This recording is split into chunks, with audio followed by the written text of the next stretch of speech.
Olá, amigos. Boa noite. Tudo bem com vocês?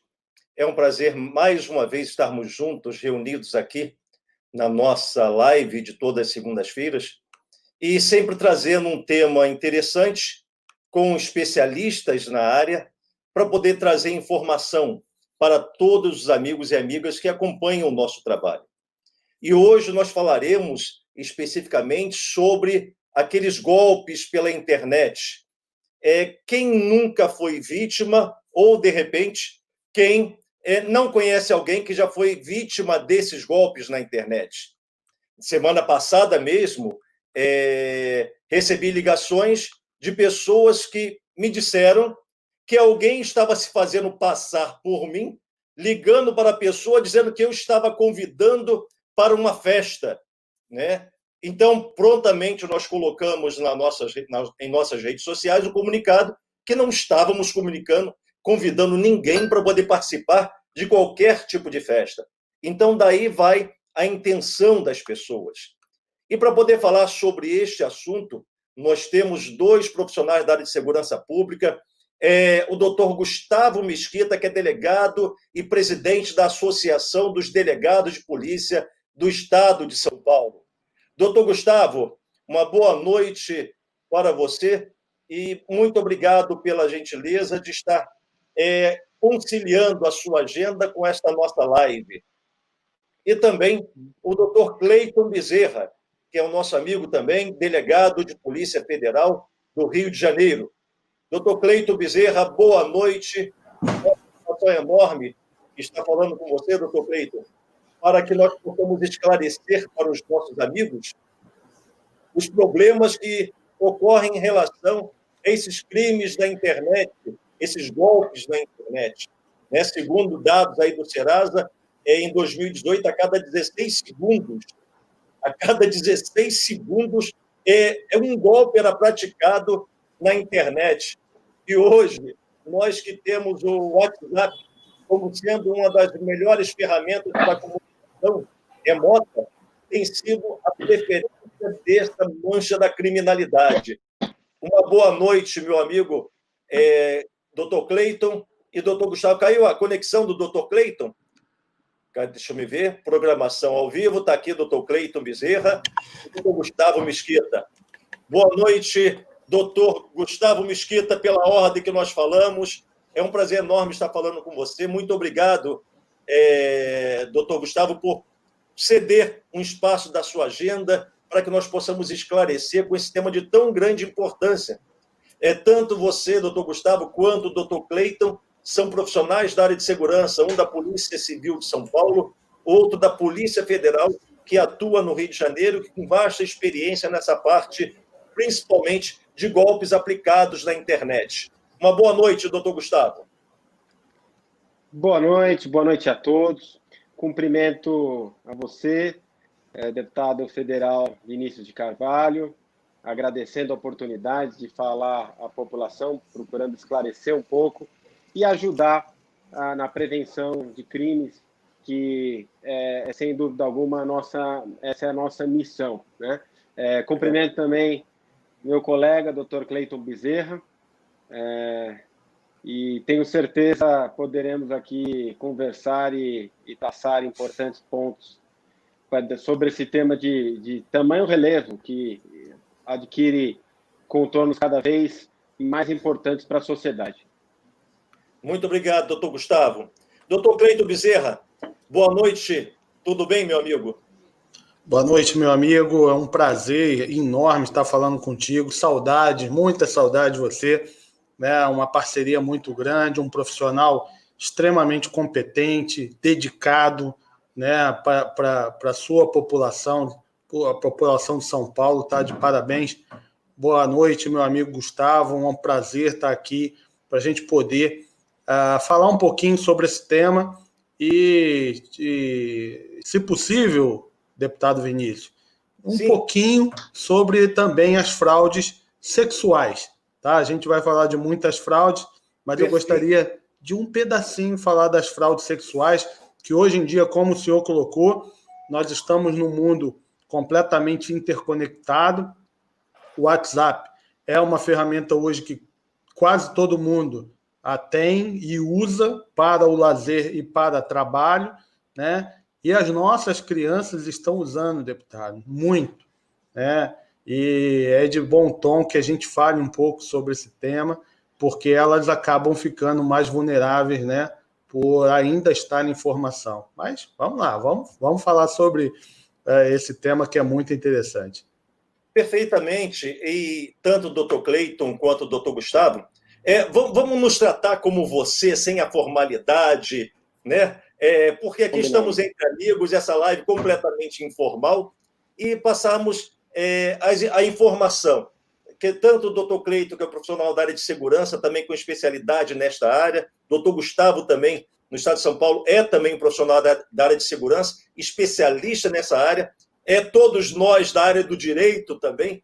Então, nós tratarmos com essa informalidade, se vocês permitirem, para que a gente possa levar essa live com mais tranquilidade. Então, me trate como Vinícius, Gustavo, Cleiton, para a gente poder levar com mais tranquilidade e clareza essa nossa apresentação. Geralmente nós fazemos, Cleiton e Gustavo, essa live em 45 minutos, 50 minutos, né, em que nós conversamos, cada convidado fala um pouco sobre o seu trabalho, sobre a temática da nossa live, e, dado o momento, as pessoas vão fazendo perguntas, e nós vamos passando as perguntas para os nossos convidados. Então, para nós já começarmos, eu já passo aí para o Gustavo poder falar sobre a sua experiência também, para orientar as pessoas no tocante a esses golpes praticados pela internet, e também passarei para o Cleiton também falar, inclusive, sobre a questão dos crimes sexuais, né, que também são muito usados e difundidos nessa questão das redes sociais também, da internet. Pode falar, Gustavo, por favor. Bom, vamos lá. Boa noite novamente a todos que nos emprestam o prestígio da audiência. Falando sobre golpes na internet, a gente tem que lembrar que o golpe, tecnicamente chamado de estelionato, ele é um dos crimes mais antigos, né? O que acaba variando é a modalidade, o meio, o instrumento pelo qual ele se pratica. E o estelionato, ele se vale do que a doutrina costuma chamar da torpeza bilateral, né? O que é isso? Para o público comum, para quem não é do direito, né, entender. A torpeza bilateral é o seguinte, a possibilidade, o vislumbre de um ganho muito fácil com um esforço muito pequeno. Então, de um lado, você tem o golpista, o fraudador, o estelionatário, que sim, pretende obter uma vantagem financeira ilícita, mas de outro também você tem uma pessoa que vislumbra ali a possibilidade de um ganho muito fácil por meio de um esforço muito pequeno. Então, esse é o mecanismo pelo qual o estelionato se concretiza. E falando em golpes digitais, nós estamos falando nos estelionatos praticados por meios digitais, né? E aí a gente tem que lembrar que os meios digitais, os avanços e evoluções tecnológicas de comunicação, da internet, eles avançam numa velocidade absurdamente grande, né? Em progressão geométrica, ao passo que os mecanismos de proteção e de segurança da sociedade e do usuário desse serviço não conseguem acompanhar essa mesma velocidade, gerando, então, uma lacuna, um gap entre o avanço e a proteção. É nessa lacuna que os estelionatários, os criminosos, encontram terreno fértil para exercer as suas práticas criminosas, obtendo vantagens financeiras por meio dos prejuízos alheios, né? Enquanto nós, trabalhadores, pessoas de bem, acordamos e nos esforçamos e pensamos em maneiras de ganhar o nosso dinheiro, de colocar o nosso pão na mesa, ajudando os outros, ajudando a sociedade, os criminosos, eles vão sempre pensar o contrário, em maneira de se locupletarem por meio do prejuízo alheio. É isso que ocorre em relação aos crimes virtuais, aos golpes por meio de internet, aos delitos cibernéticos, né? Que não alcançam somente a questão do estelionato, né? Nós temos, por exemplo, também a possibilidade da prática de um crime de extorsão, quando o indivíduo, por exemplo, sequestra os dados e informações, fotos íntimas de determinado usuário, né, e aí passa a exigir uma quantia em troca, algo que pode ser configurado tecnicamente como um crime de extorsão, que é um crime ainda mais grave, né? Então, tem alguns crimes, não só o estelionato, que podem circundar essa atividade. E acho que a gente vai poder falar um pouco sobre eles aqui, procurando alertar a população sobre como se prevenir. Perfeitamente. Doutor Cleiton, fale, meu amigo, a respeito dessa experiência que você tem como profissional da área de segurança dentro dessas questões do crime cibernético, né, crime das redes sociais, e o crime sexual, que tem sido muito praticado usando as redes sociais. Complementando aquilo que o Gustavo falou, e muito bem dito, a gente tem que lembrar que nós temos uma geração de analfabetos digitais, né? Pessoas que não têm o controle, né? A expertise de lidar com o computador e com a internet e com a rede mundial de computadores, e que acabam sendo iludidas de uma maneira muito fácil. Aliada a isso, além do que o Gustavo falou, da torpeza, também a curiosidade, né? Se você colocar um e-mail para uma pessoa ou um link no WhatsApp falando que você vai ver desastrosexo. Olha, desastrosexo são campeões de bilheteria. Então, se você coloca lá fotos dos jogadores do acidente do avião da Chapecoense, né? Vai um monte de gente clicar ali naquele link, né, para ver as fotos. Ou a mesma coisa, fotos da fulana de tal nua, né? Qualquer atriz aí dessas que estão em ascensão, se você coloca lá, veja as fotos, vazou as fotos da atriz tal, vazou as fotos da cantora tal, e as pessoas vão lá clicar. E a partir do momento que ela clica, ela pode estar trazendo para dentro do seu computador vários vírus, né, que vão poder, dentro do seu computador, fazer uma série de ações. Podem ser ações bobas, como, por exemplo, só ser um trava, né, como temos hoje muito trava-zap, né, de travar um pouco ali por brincadeira, por trollagem. Agora, podem ser coisas muito mais sérias, né, como a fraude bancária, onde fica ali um robozinho esperando que você digite os seus dados bancários para que ele capture e a partir daí ele possa fazer uma fraude, né? E também pode ser até transformar o seu computador num zumbi, as famosas botnet, para que depois o controlador dessa botnet possa dar um comando e o seu computador seja um entre milhares de outros computadores que vão fazer determinada ação. O que a gente tem que lembrar é que a internet trouxe muitos avanços, tanto para o bem, mas também pessoas usam para o mal. E a velocidade, assim como o Gustavo falou, a velocidade que o criminoso tem é diferente do que o Estado tem. Porque o criminoso ele é individual, né? Se ele quiser comprar um programa, ele vai na própria internet, ele vai numa loja, ele vai na Deep Web, ele vai em qualquer lugar, ele vai e compra. Se nós precisamos comprar uma ferramenta digital, você tem que fazer uma licitação, tem que colocar em edital, demora 1 mês, 2 meses para você adquirir aquilo. Então, é muito mais difícil do Estado todo se movimentar.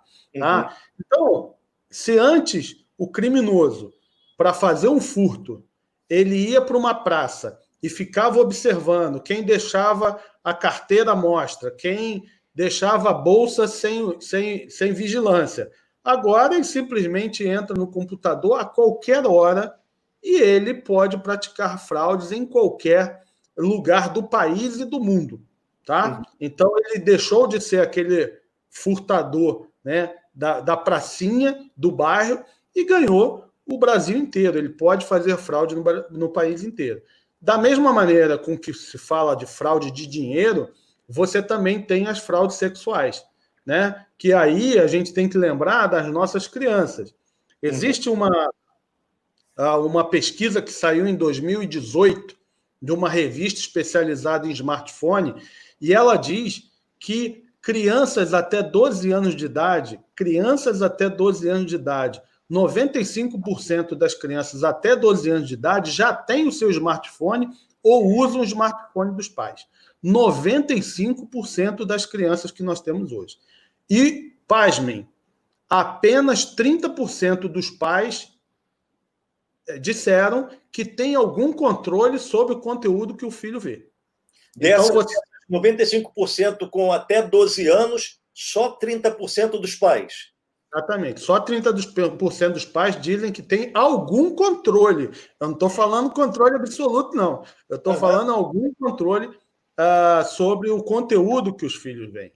E pasmem, Vinícius, Gustavo e nossos amigos. Crianças de até 3 anos de idade, 3 anos de idade, 30% já tem o smartphone ou usa o smartphone do pai. E 30% pediram de aniversário, pediram de presente. Não pediram uma boneca, não pediram uma bola, não pediram um carrinho. Pediram um smartphone de presente. Então, essa é a realidade que nós estamos vivendo nas fraudes para o adulto, né? E na questão do perigo sexual para as nossas crianças. Quer dizer, o trabalho é muito intenso. Assustador. Né? Imagine, vocês como agentes do Estado na área de segurança, como foi bem falado, para poder adquirir equipamentos, softwares, para poder combater esse tipo de fraude, de crime, demora porque tem todo um processo licitatório, a legislação exige isso, enquanto que a mancha da criminalidade ela avança cada dia mais, né? É terrível, é terrível, é terrível.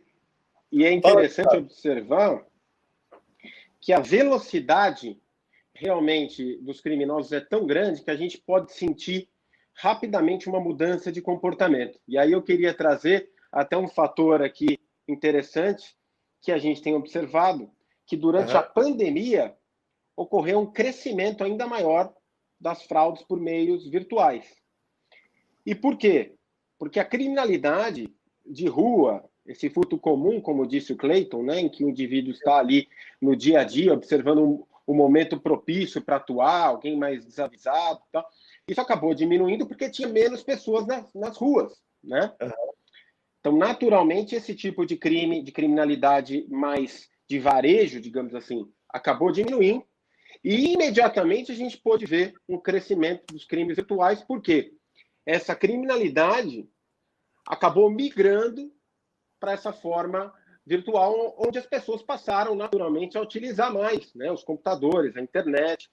Então, acabou se obtendo aí um campo muito mais fértil para a atuação também dos criminosos. E aí eu trouxe alguns dados aqui que eu até busquei, que eu acho interessante citar para ilustrar a nossa conversa aqui, né? Na Polícia Civil, na Secretaria de Segurança Pública de São Paulo, não se tem uma estatística específica que se possa medir os crimes de estelionato virtual, né? Mas nós temos o estelionato. E o estelionato, ele cresceu 36,9% entre janeiro e abril, comparando com o mesmo período de 2019. Então, a gente supõe que isso se deve ao crescimento do estelionato virtual, né? Para corroborar essa nossa conclusão, a gente tem um dado da FEBRABAN, que é a Federação Brasileira dos Bancos, que nos dá conta de que os phishings, né, que é o que a obtenção, a tentativa de obtenção, a obtenção de informações qualificadas e valorosas do cidadão, do usuário, por meio de envio de e-mails, SMS ou outros dispositivos, cresceu 70% durante a pandemia. 70%, é um número muito expressivo, né? A gente recebe, por meio dos nossos registros policiais, da Polícia Civil, quando a pessoa faz um BO, seja na delegacia ou na delegacia eletrônica, a gente consegue notar também, conversando com os meus colegas, que a engenharia social utilizada, a engenharia social seria aquela história cobertura, né? Aquele pano de fundo pelo meio do qual o estelionatário consegue obter aquelas informações da pessoa, por exemplo, ofertando um produto por um preço muito vantajoso, ou ameaçando que a conta da pessoa no banco vai ser cancelada se ela não confirmar o cadastro com as devidas informações. Ou, enfim, são diversas as maneiras de engenharia social e elas vão se reinventando dia após dia, né? O PROCON de São Paulo registrou no período de pandemia 120 mil queixas de compras online, né, que demoraram além do esperado ou sequer foram entregues. Ou seja, um aumento de 260% em relação ao primeiro semestre de 2019. E aí nós temos um caso clássico que acabou sendo famoso, acabou ficando notório, que acho que representa bem, que é o caso daquele site 123 Importados. Acho que todo mundo chegou a ter conhecimento dessa situação. Era um site que supostamente vendia produtos eletrônicos muito abaixo do preço de mercado e estima-se, a Polícia Civil do Estado de São Paulo realizou no fim do mês passado 8 mandados de busca, de prisão, perdão, e a Polícia Civil do Estado de São Paulo estima que o prejuízo causado por essa empresa foi de aproximadamente 50 milhões de reais, apenas uma empresa, né? Então, eu acho que mais do que nunca, esse tema, durante a pandemia, ele realmente ganha contornos ainda mais relevantes, ensejando uma atuação cada vez mais incisiva por parte das autoridades públicas. Olha, inclusive, nós já temos perguntas aqui, até pergunta da Kátia Luz, nossa amiga lá do Rio Grande do Sul, que está sempre nos acompanhando. Ela coloca aqui, boa noite, como ter certeza de sites seguros? Né? A pergunta da Kátia Luz, ela faz para a gente aí. Como ter certeza? Qual a forma que a pessoa que olha pode encontrar um site seguro? Cleiton. Olha, é assim, seguro, a internet não é segura, gente. Você tem que sempre desconfiar. Você sempre tem que desconfiar de tudo. Primeira coisa, se você está sendo ativo, você tem menos chance de cair em golpe. Ou seja, você está procurando um site, um produto. Então, é bem provável que você vá procurar em sites muito conhecidos. Então, se você está querendo comprar um móvel, você vai comprar naqueles sites que você conhece melhor, você tem uma maior conhecimento. Quando você é passivo, e aí é o grande problema. Quando você é passivo, quando você recebe, como o Gustavo acabou de falar, compre o seu smartphone que custa 10 mil reais e só hoje você vai comprar por 500 reais. Pô, aí você tem grande possibilidade de cair num golpe. Por quê? Porque o Gustavo falou bem no início, porque o estelionatário ele também se vale da ganância da vítima. Sim. Ou seja, quando você quer alguma coisa, e aí tem vários golpes, gente, não só da compra, mas também da herança. Olha, nós estamos entrando em contato com você porque você é o único parente vivo da tia Maricota. Ela é muito rica, morreu lá em Portugal e você é o único parente vivo. E você vai ganhar 10 milhões de dólares ou de euros. E aí depois vem as custas judiciais que você tem que depositar antecipadamente. São vários, gente, são vários. O que eu digo é o seguinte, você precisa ser um pouco racional. Você precisa ser um pouco racional. Você tem que pegar aquela informação e pesquisar aquela informação em outro lugar. Não sai aqui, clique aqui. Você está sendo intimado pela Receita Federal, tá? E o seu processo foi negado. Você tem que entrar com recurso. Clique aqui para ver qual é o recurso. Espera aí.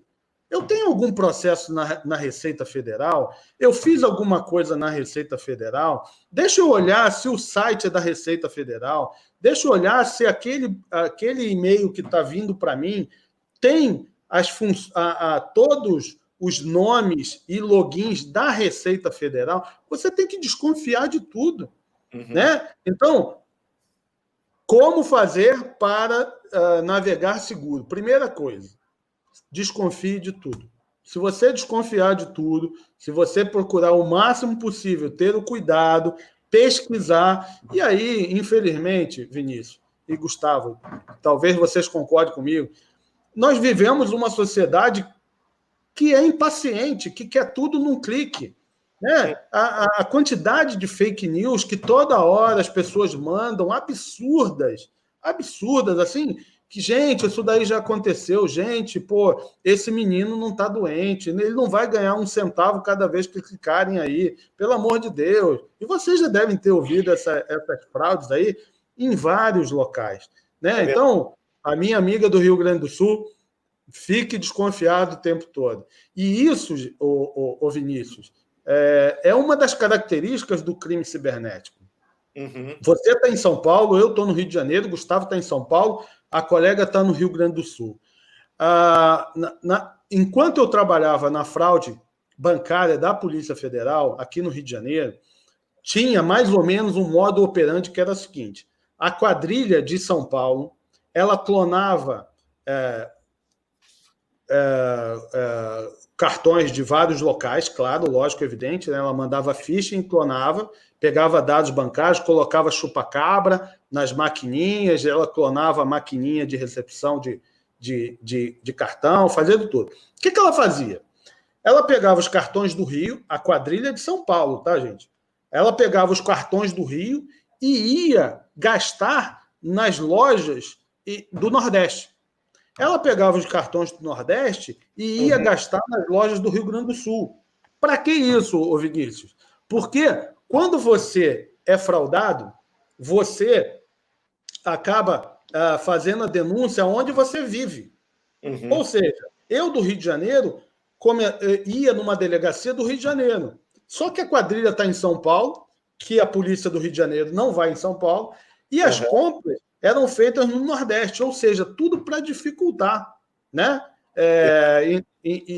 Claro, a gente, como Polícia Federal, tem uma facilidade maior, porque tem em todos os estados, né? Mas isso é um dificultador da investigação. Então, a internet trouxe muitas facilidades para o bem e para o mal, e às vezes ela é utilizada para o mal quanto essas quadrilhas. E da mesma maneira, a questão sexual, que eu sempre vou colocar. A questão sexual é a mesma coisa. Então, se eu gostava de abusar de crianças, eu tinha que ir para um parquinho, para uma creche, e aí eu acabava dando muita bandeira, porque eu ficava ali durante muito tempo. Agora, é só eu entrar numa sala de bate-papo, tá? De jogos online, e aí ficar ali como se fosse uma criança, eu não preciso ficar com essa cara, eu coloco uma foto de uma criança e fico ali digitando, jogando e brincando, e a partir do momento que começa 10 horas, 11 horas, meia-noite, 1h da manhã, eu começo a identificar as crianças, pô, essa criança, 12 anos de idade, 2 horas da manhã, jogando sozinha, então ela é mais propensa para que eu possa me aproximar e começar a falar sobre sexo, etc. Então, é isso que a gente tem que tomar o cuidado. Eu estou sempre fazendo esse paralelo da fraude para o adulto e da fraude sexual para a criança, porque são aspectos que a gente precisava falar. Desculpa se eu falei demais. Não, foi ótimo. E, Gustavo, pode complementar, por favor? Porque eu já tenho mais perguntas. Tem pergunta para caramba. Cleiton colocou com muita propriedade e tudo, e indo ao encontro do que ele falou sobre a gente estar desconfiado o tempo inteiro, né? Tem um amigo meu, advogado especialista em direito digital, Dr. Luiz Augusto Durso, que ele fala uma frase interessante. Fala que você, ao navegar pela internet, você tem que imaginar como se você estivesse andando sozinho no centro de São Paulo de madrugada. O tempo inteiro. Perfeito. Ou no centro do Rio, né, Cleiton? Perfeito. Ou no centro do Rio, que eu não sei, aí é briga para ver onde que é mais perigoso. É verdade. Em ambos os locais a gente está bem servido aí de perigos, né?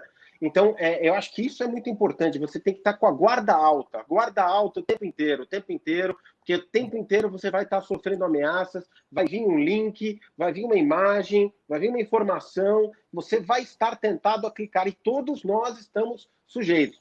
Nós que conhecemos, que falamos sobre isso, nós estamos também sujeitos a ser vítima ou de um crime, ou de uma invasão, né? Porque os riscos estão em todo momento. Há algumas maneiras da gente tentar minimizar esses riscos, né? A gente pode dizer, por exemplo, ao navegar, primeiro, o indivíduo ele pode se certificar ao fornecer uma informação importante, um número de cartão, ou uma senha, ou seu CPF, qualquer dado importante, qualquer dado sensível, ele pode se olhar ali no endereço, se deve estar a certificação, né, que é o HTTPS, né, o S é de safe, de segurança, e ao lado um cadeadinho. Isso quer dizer que o site ele tem uma certificação de segurança, ele é criptografado, mas isso também pode ser simulado, né? Então também não é 100%.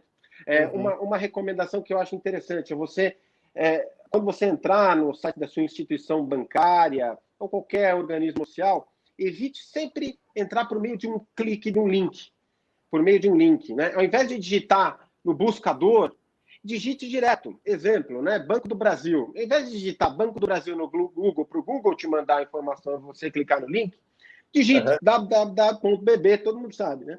www.bb.com.br. Então, você vai minimizando as chances de você se tornar uma vítima, né? Outra coisa interessante da gente ter em mente, organismos oficiais, raramente, eu desconheço organismo oficial que mande uma comunicação por meio de e-mail, né? Organismos públicos, mesmo privados, bancos, ele tem o seu endereço. Uma informação importante, ele vai te mandar por meio de uma carta registrada, né? Sim. Ele tem o seu endereço. Então, não vai ser dessa maneira. Se for a polícia, mais ainda, vai mandar uma intimação, ou a justiça, vai mandar um oficial de justiça, né? Então, desconfie sempre. E mesmo assim, se sobrar qualquer dúvida, procure os canais oficiais. Te ligou, olha, estou aqui do banco, preciso completar o seu cadastro, senão sua conta vai ser cancelada. Ah, pois não, muito bem. Eu estou com o endereço, eu tenho o telefone aqui da minha agência bancária, eu volto a ligar em seguida. Eu vou desligar aqui, porque eu estou fazendo qualquer coisa aqui, eu já volto a ligar. E pronto, você já eliminou ali qualquer risco, né? Então, são pequenas medidas que a gente pode que a gente pode adotar para evitar se tornar uma vítima em potencial, lembrando sempre essa necessidade da gente se manter com a guarda alta. Perfeito, perfeito. Ó, temos aqui umas perguntas.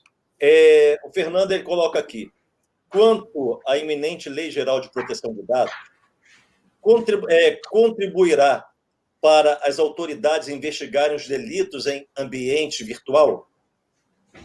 Essa lei geral, ela vai contribuir para que as autoridades possam ter mais facilidade, podemos dizer assim, para investigar esse crime em ambiente virtual? Pergunta do Fernando. Fernando, é o seguinte, na teoria, a gente tem uma expectativa, mas só depois da lei implementada é que a gente tem uma noção do que se pode fazer, dos efeitos que ela vai ter. Nós temos alguns problemas com relação à legislação, mas nós também temos problemas estruturais, Vinícius. Por exemplo, dados. Você precisa de uma centralização de dados, né? Nós temos dados de 27 secretarias de segurança pública. Nós temos dados da Polícia Federal, nós temos dados da PM, nós temos dados da Polícia Rodoviária Federal, nós temos dados da Receita Federal, cada um em um banco de dados. E que isso daí, muitas vezes, não se cruzam. Então, você tem uma dificuldade muito grande. Então, às vezes, você cria uma lei, tá bom, agora tudo é integrado. Só que uma está num determinado tipo de arquivo, a outra está no outro, e eles não se conversam, porque uma é de uma tecnologia X, a outra é de uma tecnologia Y. Então, muitas leis são criadas para facilitar, tá? Mas são para facilitar na teoria. O engajamento de vários dados acabam somente com a prática que a gente vê. E eu vou te falar uma coisa. Você tem você tem uma expectativa, tá? Você tem uma expectativa.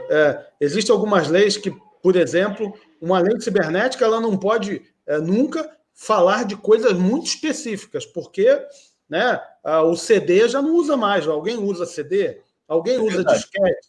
Né? Daqui a pouco o pendrive também já não será usado. Então, você tem que ter um cuidado muito grande em falar determinadas palavras e deixar a lei muito fechada, né?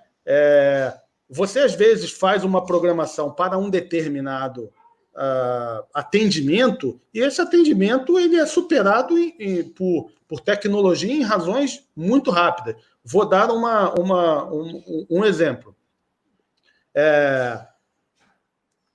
Em 2015, esses dados eles não são explícitos, tá? Eles não são formais. Eles foram colocados em um seminário que eu estava presente, tá?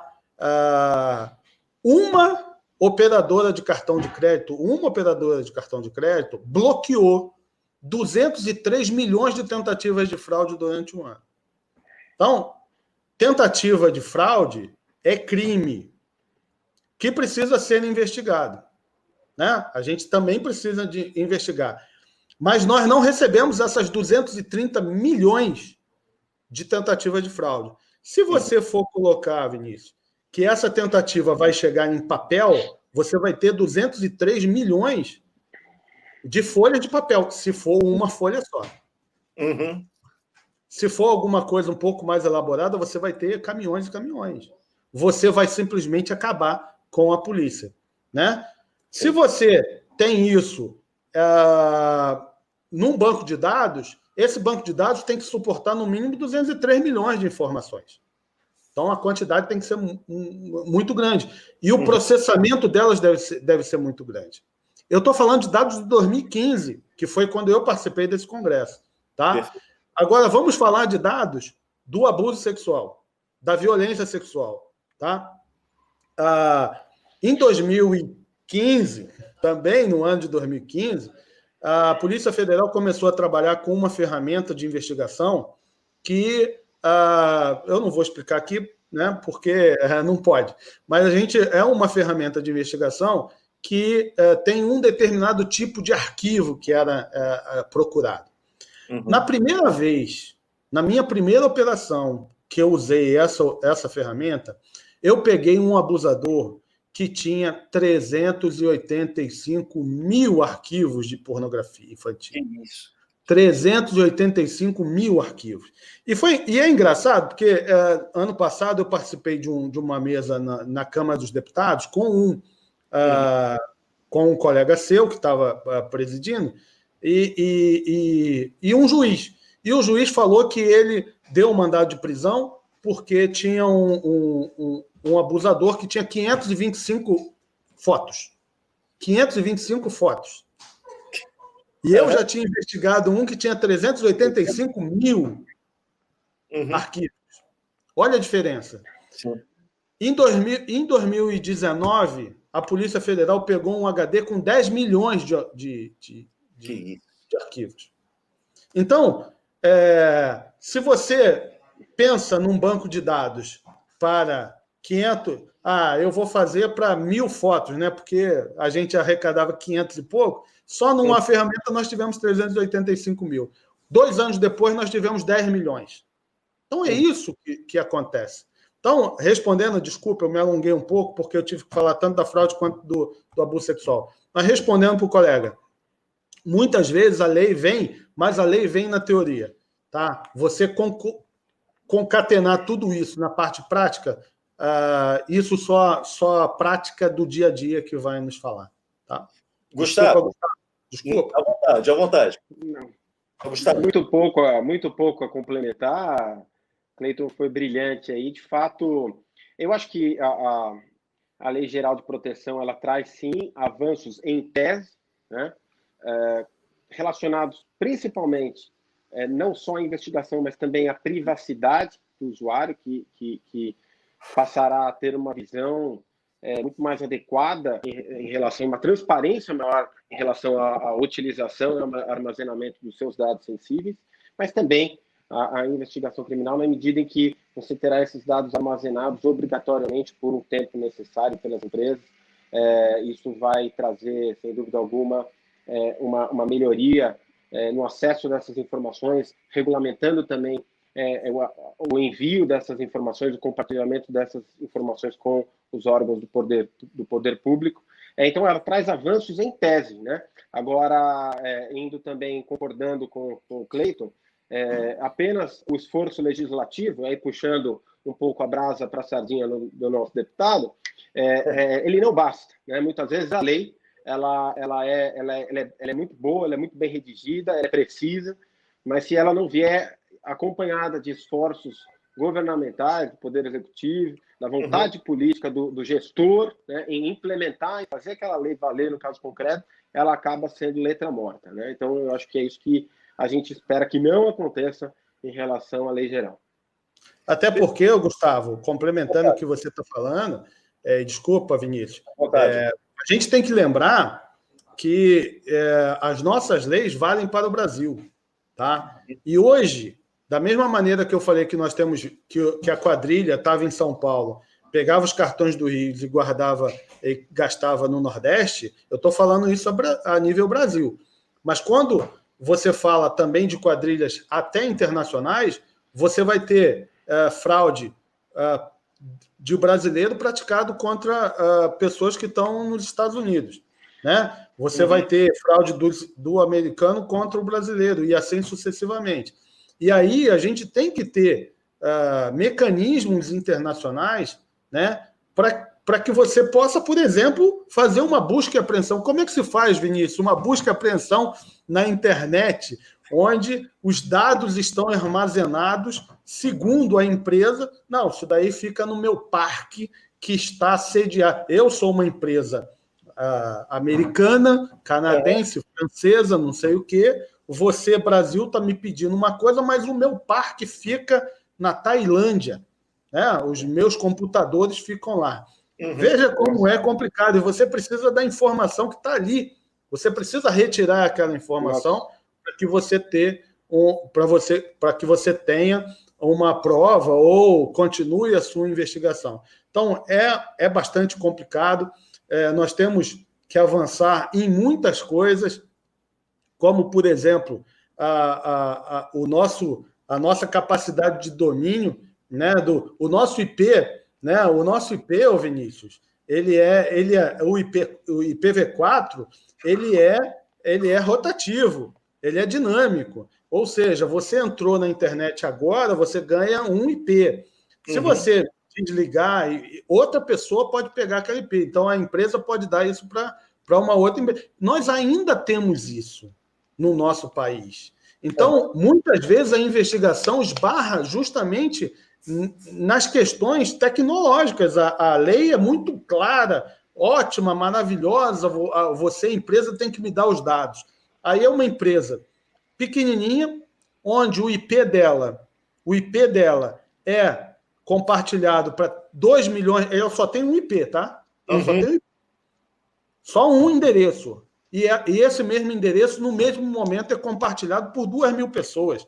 Eu já peguei esse tipo de caso, eu acho que o Gustavo também já deve ter pego algum caso. É um CPF para 2.000 pessoas, como se fosse assim. É um CPF para 2.000 pessoas. É um CPF para 2.000 pessoas. E aí, como é que você faz? Como é que você identifica? Você investigou, você sabe que aquele IP, naquela hora, cometeu aquele crime. Você sabe que ele fez uma fraude, você sabe que ele compartilhou material pornográfico, você sabe tudo. Que aquele IP, mas você sabe que é aquele IP. E o IP é microempresa express não sei das coisas. Só que essa microempresa tem um IP e que ela compartilha com 2.000 pessoas. Ou seja, você tem que ter uma lei, mas todo o nosso aparato também tem que avançar para que as forças policiais, ou que é o Estado, que é aquele que te protege, é aquele que vai te proteger, aquele mesmo que você xinga, né, na rua, é aquele mesmo que vai te proteger quando você for fraudado, que você for violentado. Tá? Tem aqui uma pergunta, acho que é interessante, deixa eu ver. Várias perguntas interessantes, tem várias perguntas. Gustavo, isso é bom que vai ter o número 2 aí. Pelo visto vai ter.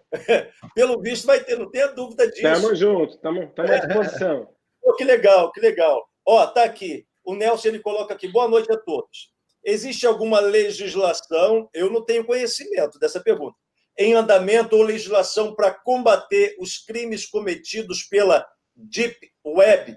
E o que é essa Deep Web? Ele falou aqui uma linguagem que entende. Quem não entende, o que é Deep Web? Vai falar, Gustavo? Cleiton, quer começar? A Deep Web é uma internet que não é a internet que a gente... não é a rede de computadores que nós estamos acostumados. É uma rede de computadores, tá? Uhum. Só que ela não é indexada da maneira com que nós conhecemos a internet comum, onde você bota like, tem interfaces, né? Então, como ela precisa de um programa mais específico, né? O Tor, o programa Tor, ela é um programa mais específico, menos gente usa, então ela é menos conhecida, mas ela continua sendo internet, ela não é indexada, né? E tem mais dificuldade, tá? Então, danosa essa, né? É tão danosa quanto. É tão danosa quanto essa, né? É muito mais, né? Creio que ela seja muito mais, Vinícius, porque na verdade ela tem um volume de informações ainda muito maior, né? Fazendo uma comparação com o oceano mesmo, né? Vamos imaginar que a internet, até pela indexação, aquilo que a gente consegue enxergar, é isso mesmo.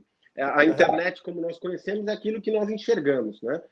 Mas o oceano ele é muito mais vasto, né? Ele tem camadas muito mais profundas do que a gente pode imaginar, né? E isso é a Deep Web. Realmente ela tem uma quantidade, um volume, um trânsito de informações muito maiores e sites onde circulam informações, vendas de produtos ilícitos de toda a natureza. É realmente alarmante quem não conhece, quem nunca ouviu falar, mas é realmente assustador a quantidade de informações, o tipo de informações que circulam na Deep Web. Nós temos lá, por exemplo, venda de drogas deliberadamente, venda de armamentos, venda de material de pedofilia. Venda de streaming para pedofilia. Você conhece essa, Vinícius? Conhece, Gustavo? Venda de cartões falsos, cartões de crédito para utilização. Olha, compre por R$1.000 com 10 mil de crédito. E notas falsas. Né? Nesse caso, não é estelionato, é outro crime. Nesse caso, funciona. Notas falsas, dinheiro falso. Isso tudo circula em vastidão na Deep Web. Lembrando que, mais uma vez, a Deep Web também ela tem uma aplicação positiva, né? Por exemplo, no episódio da Primavera Árabe, ela foi utilizada pelos rebeldes, né? Para circular as informações com organismos de imprensa internacional, sem que o regime ditatorial do país tivesse acesso a essas informações. Então, veja que ela pode ter uma aplicação positiva também, mas desde que ela tenha freios, né? De que ela tenha a devida fiscalização. E é, sem dúvida alguma, um grande desafio que se impõe aos órgãos estatais. Até porque... é necessário. À vontade, Gustavo. Até porque, Vinícius, vamos pensar... de novo, voltando um pouco na velocidade do criminoso, na velocidade do Estado. Como a gente está falando no mundo global, tá? O crime está acontecendo a todo momento. Só que o policial ele trabalha de um dia e ele dorme, né? Então, enquanto ele está dormindo, lá na Rússia é dia. Lá na Rússia é dia, ou seja, as pessoas estão trabalhando, né? Então ele acorda, a pessoa já foi dormir e assim sucessivamente. Ou seja, você aqui no Brasil você teria que ter diferentes situações, diferentes formas de trabalhar com o crime cibernético e com o policial cibernético, tá? Você primeiro tem que ter uma capacitação muito grande, tá? Para que você entenda todas essas mudanças tecnológicas. A segunda é regime de trabalho, Vinícius. Porque eu não posso ir trabalhar, tá?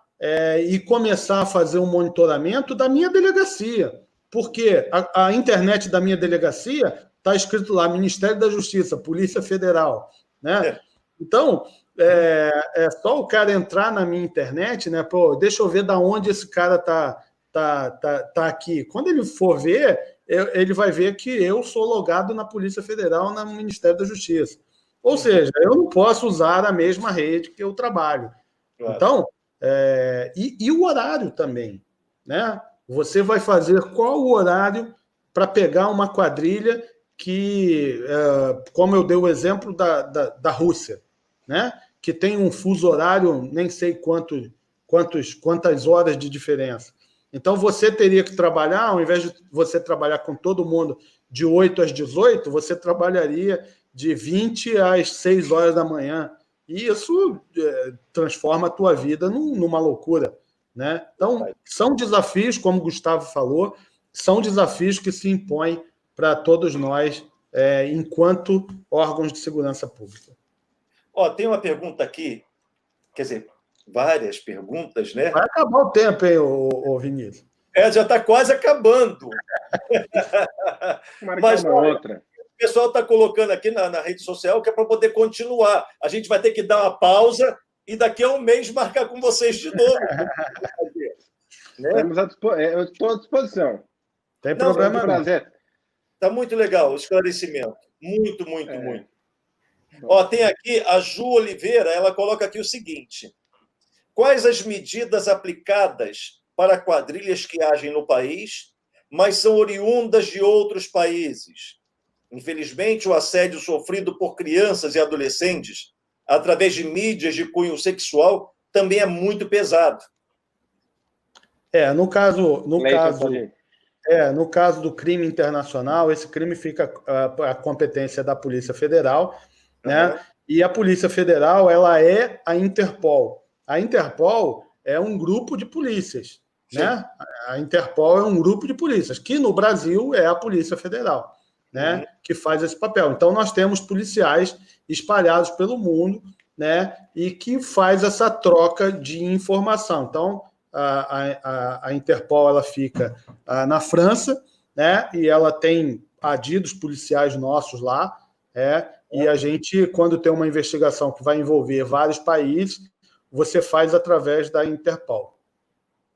Perfeito. Gustavo, quer complementar? Agora, desculpa, só para falar. A Europa, ela tem uma vantagem sobre a gente, porque ela tem a Europol. Além da Interpol, ela tem a Europol. E a capacidade de intercâmbio deles é muito maior do que a nossa. Tá? Só para explicar. Perfeito.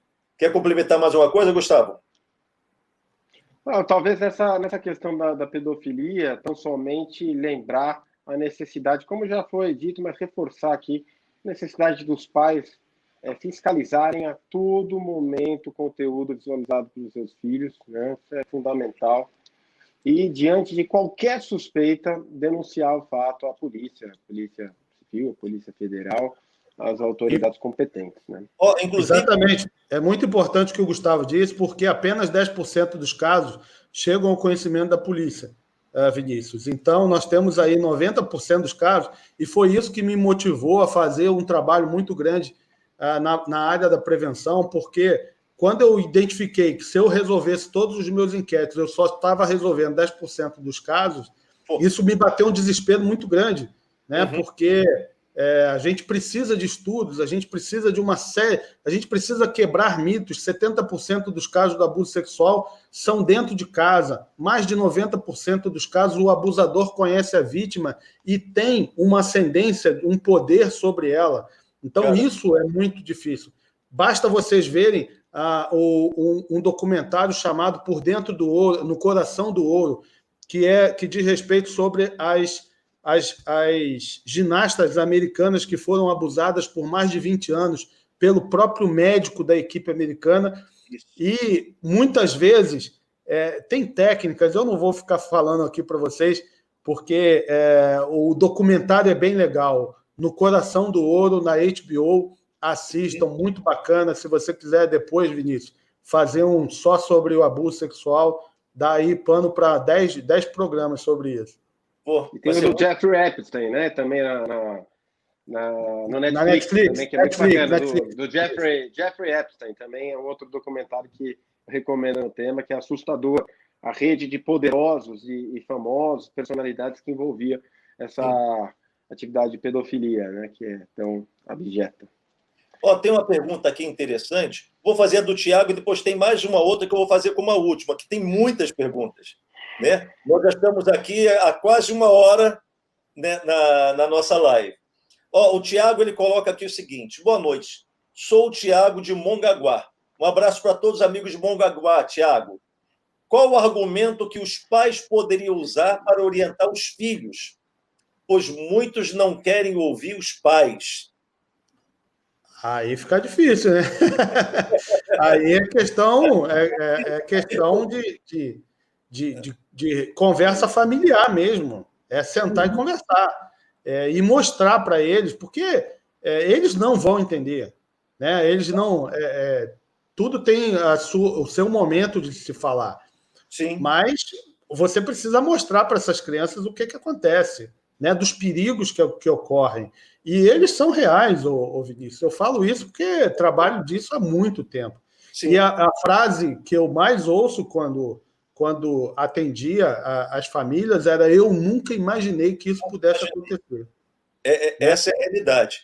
Os pais eles não exercem o poder pátrio sobre os filhos para orientar, né?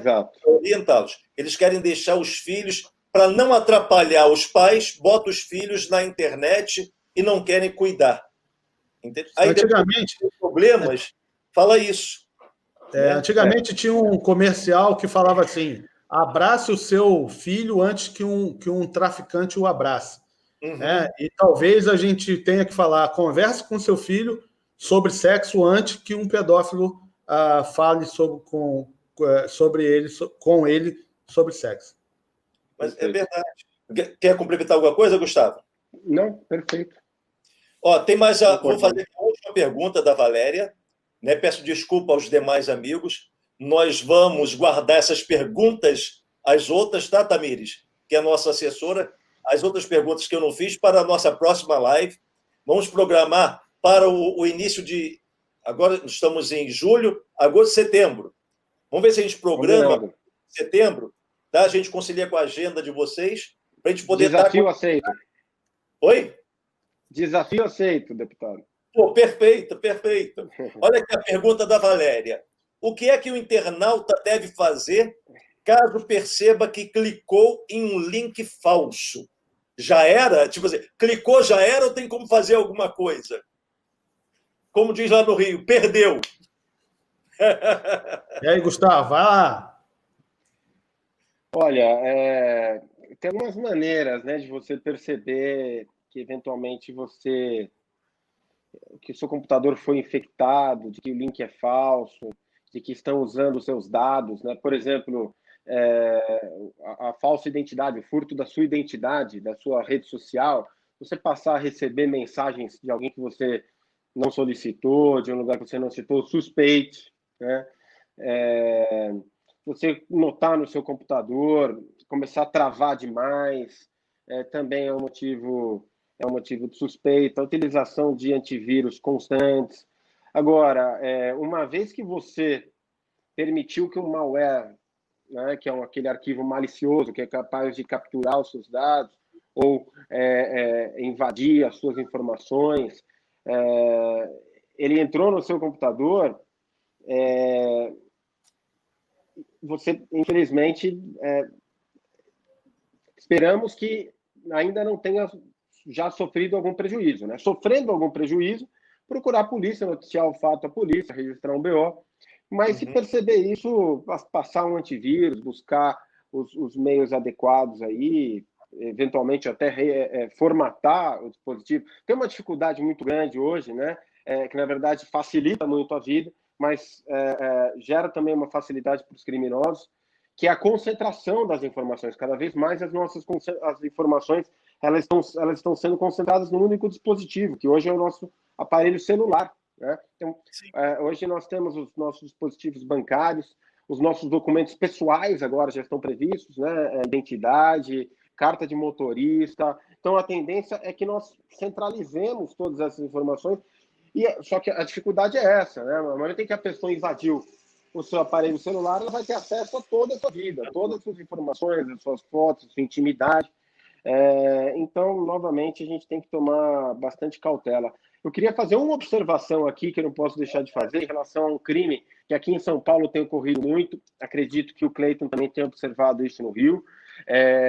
E eu gosto de falar porque, recentemente, o meu pai foi vítima. Por mais que eu falasse para ele, alertava os meus pais, ele acabou sendo vítima, que é a invasão do WhatsApp. Né? Invadem o seu WhatsApp e aí, por meio do seu WhatsApp, se fazendo passar por você, o autor, o criminoso, começa a pedir dinheiro emprestado para amigos, para pessoas do seu contato e tal, e muitas vezes consegue obter vantagens financeiras. Na verdade, isso só é possível com uma atitude positiva da vítima, na verdade, do dono do WhatsApp. Né? Isso acontece por meio da utilização do WhatsApp Web. Né? Se nós quisermos utilizar o nosso WhatsApp por meio da internet, você vai entrar na internet e vai digitar o seu número de telefone e eles vão mandar um SMS para o seu celular para que você digite aquele número de celular e passe a usar o seu WhatsApp em outro dispositivo. O que eles fazem é, por exemplo, se intitular proveniente de uma instituição bancária, e aí eles dizem que eles precisam atualizar a sua conta e precisam dos seus dados cadastrais. E olha, Vinícius, só para eu constatar que você é você mesmo, eu mandei um SMS aí para o seu celular. Você pode me dizer o número? No momento em que você diz o número daquele SMS que chegou no seu aparelho, você possibilitou aquele indivíduo habilitar o seu WhatsApp no dispositivo dele e ele vai passar a utilizar o seu WhatsApp, cortando o seu acesso. Né? E aí ele vai poder tentar praticar todos esses golpes. Né? Então fica sempre... eu queria deixar essa recomendação final aí, cuidado, jamais forneça números, senhas, códigos de SMS que tenham sido enviados para o seu telefone celular a qualquer pessoa por telefone. Perfeito. Cleiton, quer falar alguma coisa? Não, perfeita essa colocação do Gustavo. É um golpe que tem crescido muito, né? Esses golpes são cíclicos, né? De vez em quando, depois volta aquela questão da ação judicial ganha e que você precisa pagar não sei o quê, da herança. E agora, a facilidade do WhatsApp tem essa questão